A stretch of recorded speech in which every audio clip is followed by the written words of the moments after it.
Shalom, Rabbi Jonathan Ginsburg. This series will be 100 questions Jews should know. I'm going to ask the question, pause, and give you a chance to answer. The first have to do with the Bible. Number one, what is the name of the Hebrew Bible?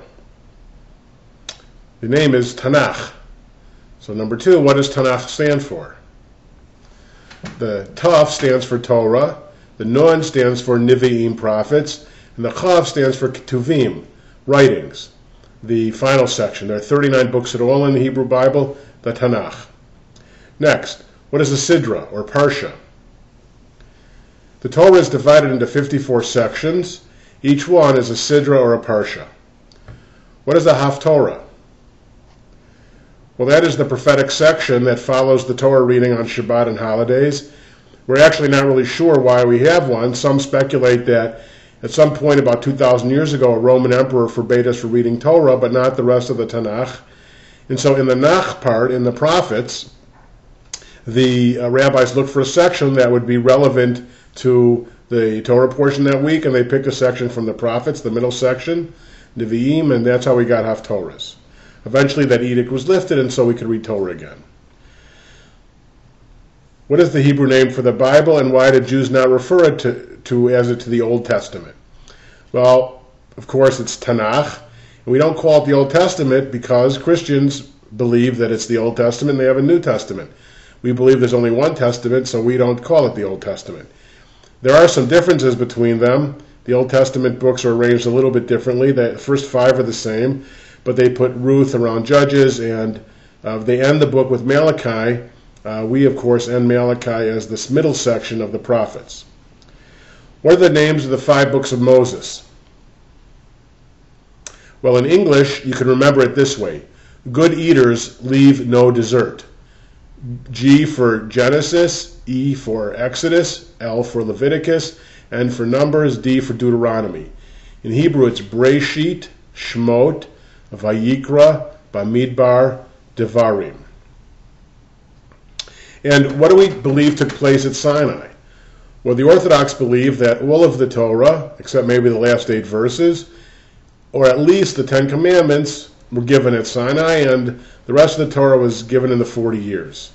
As I've explained in my video on Hebrew Bible, non-Orthodox Jews don't believe that exactly occurred in that fashion. It was written actually over many hundreds of years by many people. Next question on the Bible. Why was King David's reign considered such an important episode in Jewish history? And about when was it? Well, we believe he established the city of Jerusalem in 995.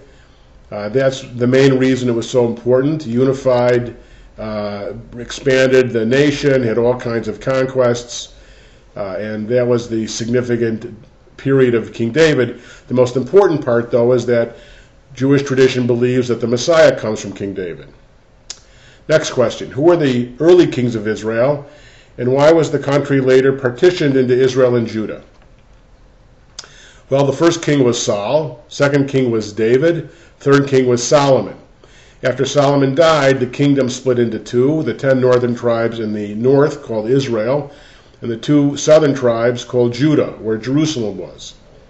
They split because it was a loose coalition all along, and it was the power of the kings, early kings, that really held it together.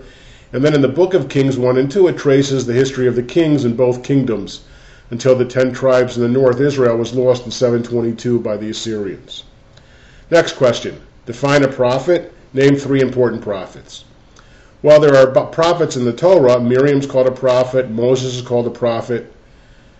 Nathan is called a prophet in the time of King David. Samuel is called a prophet.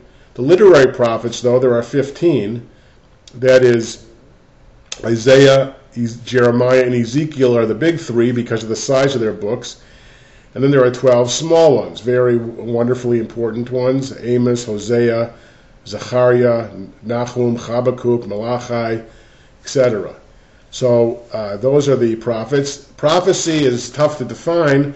There are those who believe it's simply a divine gift. Others believe that you can spiritually tune yourself to be able to receive special messages from God. In Numbers 12, it says that God alone speaks to Moses mouth-to-mouth, word for word. Everyone else who receives God's word gets it in dreams and visions.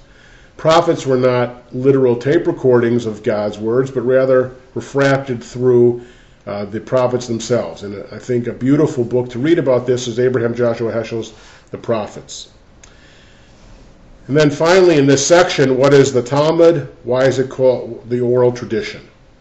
You can see my video on Talmud 101.